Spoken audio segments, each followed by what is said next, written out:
Welcome to Death, Lies, and Alibis. I'm your host, Christy, and this is the podcast that dives deep into the dark and eerie world of local cold cases. We're in Circleville, a small, lovely town nestled in the heart of Ohio. It's bustling with tight-knit neighborhoods, friendly faces, and a sense of security that you'd expect from any small town. But beneath the idyllic surface lies a hidden darkness, a collection of unanswered questions that have lingered over the years. So grab your headphones, lock your doors, and be prepared to enter a world where the truth has invaded justice. Hi, folks. Welcome to the podcast. If you're a returning listener, I'm glad you're here. And if you're new, I hope you stick around till the end. All right. Now, before we dive back into the chilling tale, let's quickly recap what we've uncovered in our first episode. We took a trip back into the small town of Circleville, Ohio, a place that, well, on the surface, seemed like the perfect American town. But in 1976, this close-knit community was shaken to its core by a series of anonymous letters. The main target, Mary Gillespie, a local school bus driver. The letters accused her of having an affair with the superintendent, Gordon Massey, and the accusations didn't stop there. In the first episode, we explored the fear that gripped the town and how the letters turned neighbor against neighbor, leading a community drowning in suspicion and dread. We also looked into the early stages of the investigation, which struggled to uncover who was behind these terrifying letters. So, with the stage set and the town on edge, we're now ready to pick up where we left off. Today, we'll explore the breakthrough in the case that led to a trial, and we'll look into the theories and suspects that continue to shroud this mystery in darkness. And we'll discuss new insights that have come to light over the years. So, let's dive back in and see if we can unravel more of this haunting case. The breakthrough in the Circleville letter case came on February 7, 1983, 7 long years after they first began. That afternoon, Mary, a school bus driver for West Falls School District in Circleville, had just dropped off one group of children and was headed to pick up another at Monroe Elementary School when she saw the sign. It had been placed along her bus route at the intersection of Scioto Darby Road and 5 Points Pike. The sign made vulgar and nasty comments about her young daughter. Now, these were so gross and vulgar that they would be disturbing to anyone, let alone a child.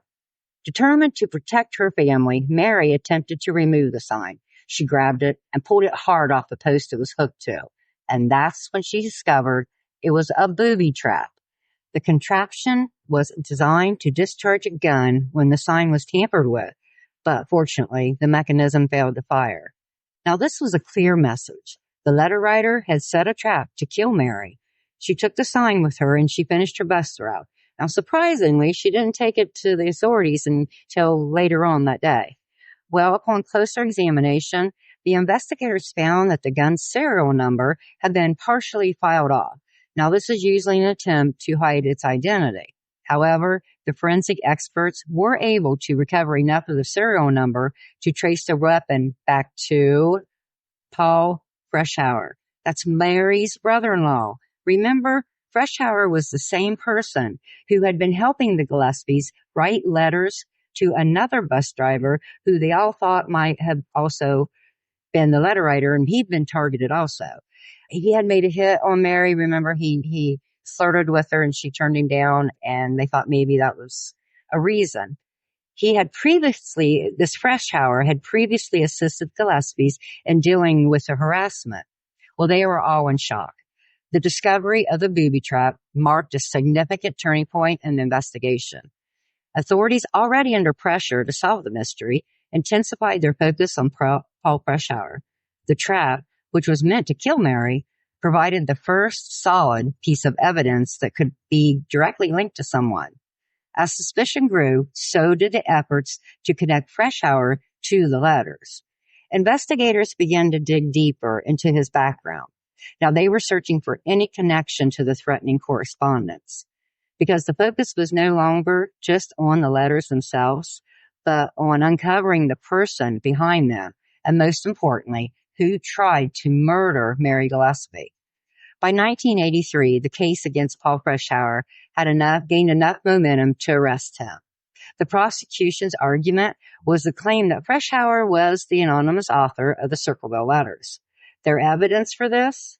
Well, his handwriting was subjected to testing, looked at under a microscope, and compared to letters received by the residents of Circleville. The outcome of this analysis would play an important role in the trial, as the town watched and held its breath, hoping for closure in a case that had plagued them for many years. So after being released on a $50,000 bond, Freshour voluntarily checked himself into the mental health center at Riverside Hospital. Now, this possibly could be to help him with the plea of not guilty by reason of sanity, but that plea was later dropped. So, by October of 1983, Sheriff Radcliffe felt he had enough evidence to go to trial. And during the trial, the state brought in a BCI handwriting analysis who compared the writing on the booby-trap to the letters sent to Mary, and then to the samples of Paul Freshour's handwriting. The handwriting analysis indicated that the letters could have been written by Paul Freshour. A second expert, and this expert was originally defense witness, well, they agreed. And even more compelling was the fact that the handwriting samples taken from Freshour's employment file, well, they matched 391 of the letters and 103 postcards sent to the Gillespies and other local residents. Now, this was according to the handwriting experts. So remember, there were over 1,000 letters sent to the citizens of Circleville in total. And despite Freshour's claims that the gun had been stolen and his denials of any involvement, well, the evidence just seemed damning. And later on, a co-worker at Anheuser-Busch, that's where Paul worked, this guy name was Wesley Wells. Well, he testified that Freshour had purchased the gun from him for $35, and that was only several months before the incident. And this is something I can't get over. Personnel records show that Freshour had taken off work on February 7th. That was this very same day that Mary discovered the booby trap. But the trial wasn't about the letters, folks, but the people thought about them and about the fear and the mistrust that had been sown throughout the community. So would this trial finally bring an end to the mystery, or would it raise even more questions? The defense claimed that Freshour had an alibi. He was working with two of his friends on his property that day, and a neighbor had also stopped by, and he stuck around most of the day. But it just didn't seem to matter. Paul always argued that he had been framed, and he pointed to several inconsistencies in the case against him. Freshour claimed that the gun had been stolen from his garage, and they had no involvement in the letters or the booby trap discovered by Mary. During his trial and in interviews afterward, Freshour suggested that his ex-wife, Karen Sue Freshour, who was also Mary Gillespie's sister, might have had a motive to frame him. Paul and Karen Freshour were divorcing, and Mary allowed Karen to move into a trailer on Mary's property. The couple's divorce had been raw and a real fight, and Mary had testified against Paul. Karen said that throughout their marriage, Paul was very abusive to her and the children. She described him as being very manipulative and smart. In October of 1982, a year before the trial, Karen Sue claimed that Paul had beat her up and threatened to cut her face with a pop bottle. So in court, Karen showed pictures of her injuries. She had a black eye with 4 stitches. It seems Paul somewhat admitted to this because in a letter Karen provided, dated around that time, he did apologize, and he mentioned being in treatment and counseling, and she did report this to the police, and shortly after, that's when she filed for divorce.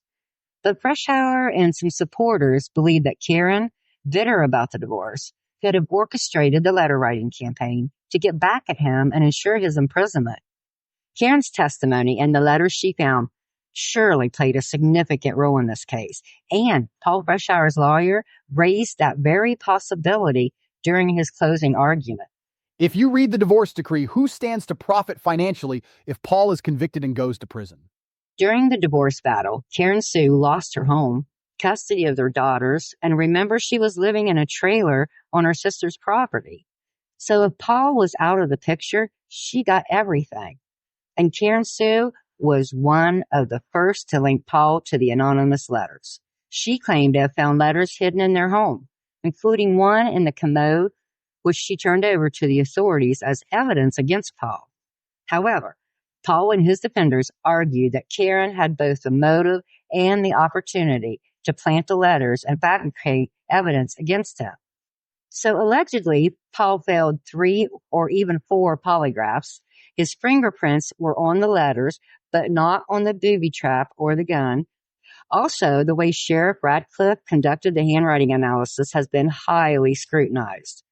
He told Paul to copy the mystery letters exactly, which is not how it's typically done. According to the lineup website, to perform an analysis accurately, it's important to recreate the environment as closely as possible.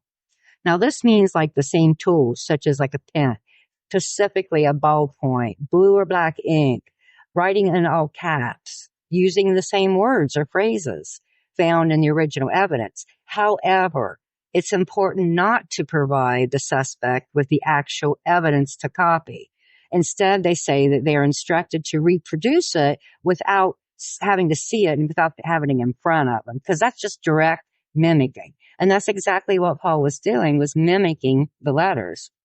But Freshour was indicted by a grand jury in March of 1983 and suffered trial in October that year.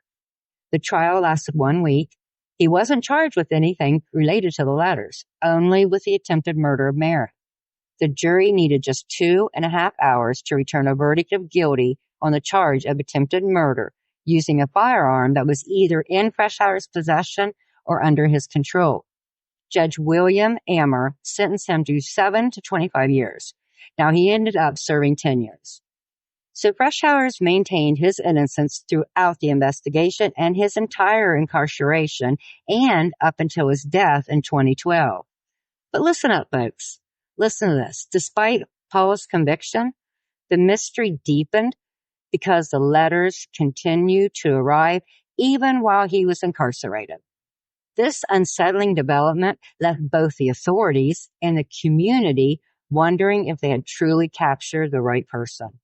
The letters, not stopping, seemed to suggest that someone else was still out there, continuing the campaign of fear. As if to further confuse matters, Freshour himself received letters while behind bars. Now, this was just a grim reminder that the terror was far from over. These letters seem almost taunting, as if the real mastermind was toying with him, letting him know that he was in control. One letter said, "Now when are you going to believe you aren't getting out of there? I told you 2 years ago when we set them up, they stay set up. Don't you listen at all? No one wants you out, no one." Now that he was in prison, the authorities closely monitored Freshour's mail and all of his activities. But the letters continued and were postmarked from Columbus. A full-scale investigation was conducted. I think there was 2 or 3 actually, during which Freshour was put into isolation. The warden of the prison wrote a letter to Paul's wife saying that as far as he was concerned, it was impossible for Paul to be writing these letters and sending them from prison. Okay, folks, we're going to take a quick break right here, take a stretch, get a drink, but hurry back.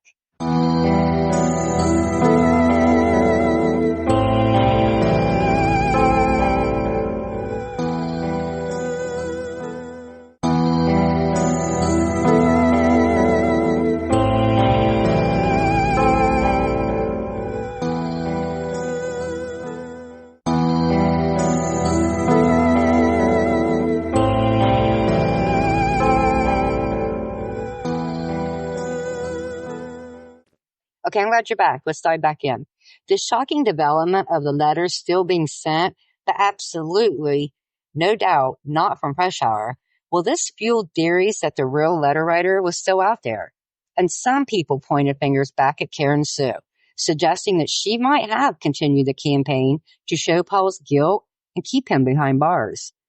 The case gained national attention and was featured on an episode of Unsolved Mysteries in 1994.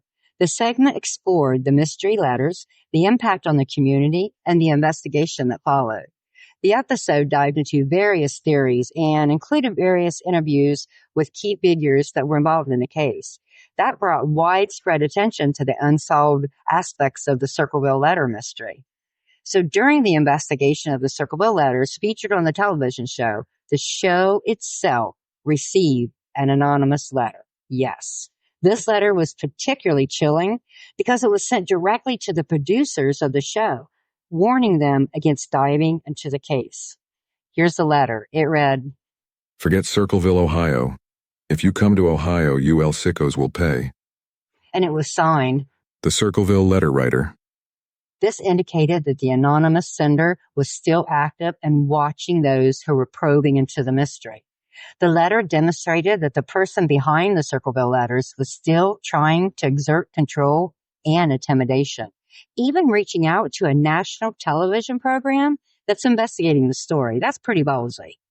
I found this most interesting right here, too. Paul's older daughter, Selena, she thinks her dad is guilty, and she says her and her mother suffer from PTSD from the sheer terror of living through and being wrapped up in this nightmare. They both believe Paul was guilty and that he had help. Now, Paul wrote himself a 167-page report on his view of the case, and I have read that, every word of it, all 167 pages, and it's pretty fascinating. And we do have that on our files section in our Facebook group. And a tidbit I found during my research about Freshour is that he worked as a prison guard at the notorious Ohio State Penitentiary. This is interesting because it might speak on his mental health and state of mind. Because listen, in a 1978 article in the Dayton Daily News marking the 10th anniversary of the 1968 Ohio State Penitentiary riots, Paul Freshour was asked if he had any lingering emotional scars from the experiencing of being held hostage and almost dying. He claimed he didn't, although people often ask if he had turned to alcohol, sought any mental health help, or experienced any lasting effects. According to Freshour, there was nothing wrong with him, nothing he could pinpoint. He was quoted saying, I still have nightmares every now and then, a dream about what might have been and what was. But considering everything, I feel fortunate to be as well adjusted as I am, especially given how close I came to death. The ongoing debate about his guilt or innocence, the role of his ex-wife, and the continuation of the letters after his imprisonment all contribute to the ongoing intrigue surrounding this case. Sheriff Dwight Radcliffe and his team faced criticism from their handling of the case, as the continuation of the letters suggested that possibly a larger conspiracy or even maybe an organization could be behind them.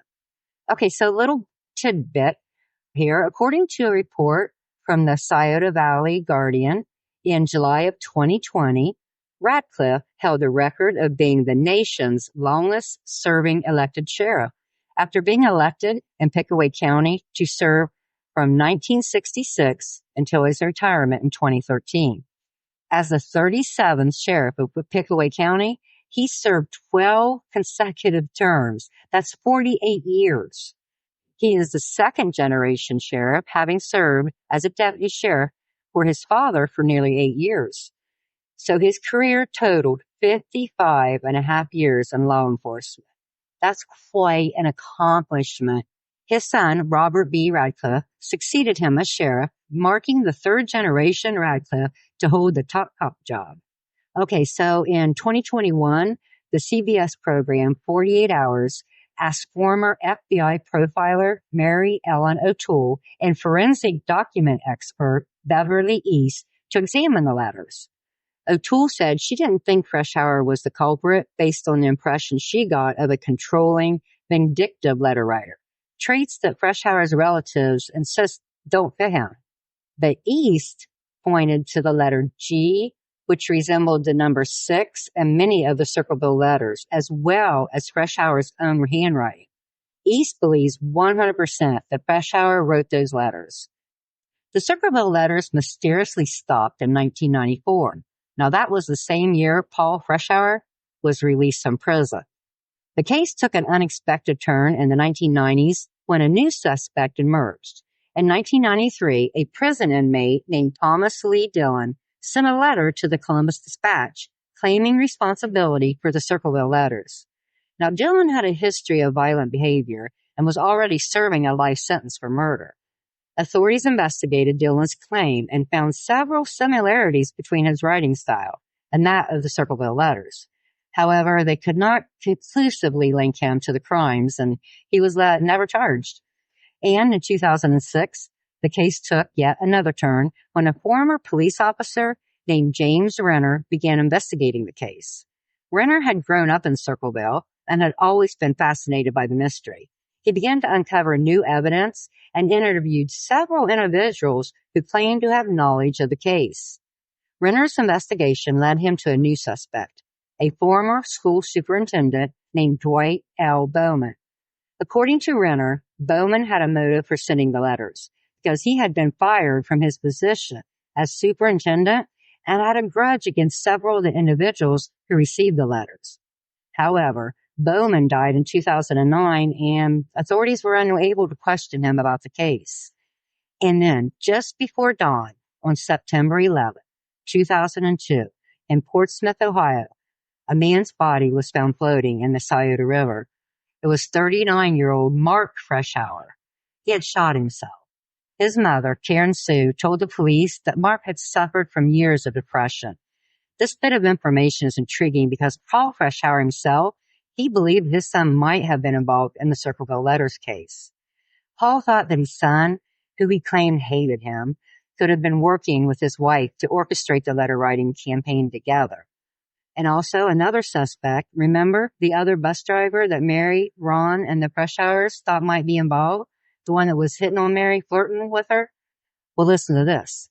An 11-year-old girl eagerly anticipated her visit to her grandparents in Orient, Ohio, and that's a small rural town. But her visit took a nightmarish turn when another house guest, David Longberry, led her into the living room and assaulted her while her grandparents were home. The terrified girl immediately told her grandfather, who confronted Longberry. Longberry fled the house without his belongings and vanished. So Longberry was charged with the forcible rape of a child, but despite years of relentless searching, he remained on the run. In June of 2005, police received a tip suggesting that Longberry may be working as an over-the-road truck driver, living out of his truck and frequenting truck stops. They also believed he rode a motorcycle. Police did lose track of him, and he did live as a fugitive trucker. And in November of 2006, America's Most Wanted aired his case, hoping for a breakthrough. Yes, America's Most Wanted aired his case too. Longberry's family grew increasingly concerned due to a lack of contact. And in the spring of 2006, Ohio police finally discovered his fate. Upon arriving in El Paso in 1999, Longenberger had taken his own life behind a truck stop. His body was discovered hanging, bringing an end to the long and painful search. There was no note or reason why that was left behind. So the lead is literally a dead one. Despite ongoing questions, the identity of the true Circleville letter writer remains an enduring mystery, leaving the residents of Circleville with lingering doubts and unanswered questions. So as we leave Circleville tonight, remember that the real answer might still be out there, hiding in plain sight. Who's to say they aren't still watching? The truth, as elusive as it has been, may yet surface, but until then, the Circleville letters will remain one of Ohio's most haunting, unsolved mysteries. Imagine, folks, receiving a letter that reveals personal secrets only a close friend or family would know. How would you handle that? And what would you do if you suspected someone close to you was behind it? Would you tell? Would you go snitch? Do you believe that justice was truly served in this case with the letters continuing even after Freshour was in prison? Is it possible that someone else could have been pulling the strings, manipulating the situation from behind the scenes? The Circleville letters sowed seeds of fear and doubt in a small community. So what do you think would drive Paul to create such terror? Would it be power, revenge, or something deeper and more personal? Okay, well, as we close this case, we've dove deep into the evidence, the testimonies, and the theories that have kept this mystery alive for decades. We've explored the suspects, examined the leads, some that went nowhere, and others, they're still leaving us questioning. Though this case is considered solved, the search for answers continues in the hearts and the minds of those who refuse to let it fade into the past. And really, if any of you have information, theories, or personal stories about the Circleville letters, we'd love to hear from you. We'll have many news articles on the case. I have photos, copies of the letters. I have trial documents. I have some medical reports. This will all be on our Facebook group. And that's it for this episode of Death, Lies, and Alibis. We hope that by shining a light on the local crimes, we spark something within you, our listeners. Because the truth is, solving these cases will take more than just our words. It's going to require the dedication and collective efforts of the entire community. Don't forget to hit the follow button on the podcast so you'll never miss an episode. To learn more about how to get your case featured on the show, or to get instant access to case files and reports, plus documents and many free resources, go to our Facebook group, Death, Lies, and Alibis, and join today. Or email us at deathliesandalibis@gmail.com. As always, be safe, stay alert, and never stop seeking justice.